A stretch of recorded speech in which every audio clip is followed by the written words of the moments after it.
খেলা হবে তাকে দিয়ে। আসো খেলবো, খেলা হবে, খেলা হবে, খেলা হবে।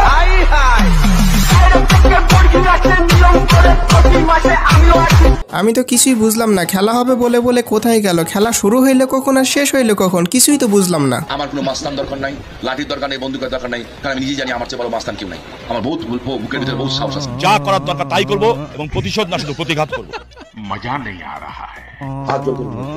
এবং আমার মতো যারা বাবা আছেন তাদেরকে অনুরোধ করছি, আপনারা আপনাদের সন্তানদের সাথে বসেন।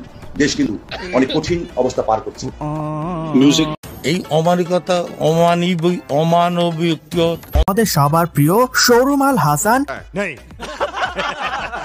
না মানে সাকিব আল হাসানের অস্থির একটি ডায়লগ। আমি আবারও আমাদের শ্রদ্ধেয় নেতা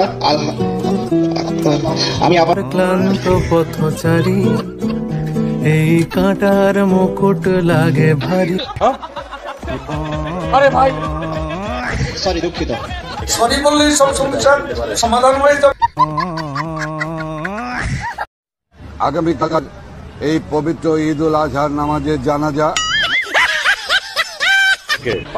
ওই মহিলা নার্ভাস হয়ে যায় 3 মিনিটে, আর নারীর এত ক্ষমতায়তনে কি কথা সেটা না, কথা হচ্ছে রাজনৈতিক নেতাদের নিয়ে আজকে খেলা হবে, খেলা হবে।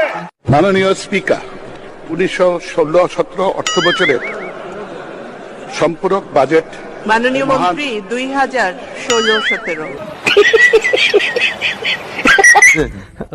ওকে তাদের কথা একবারও ভাবলো না।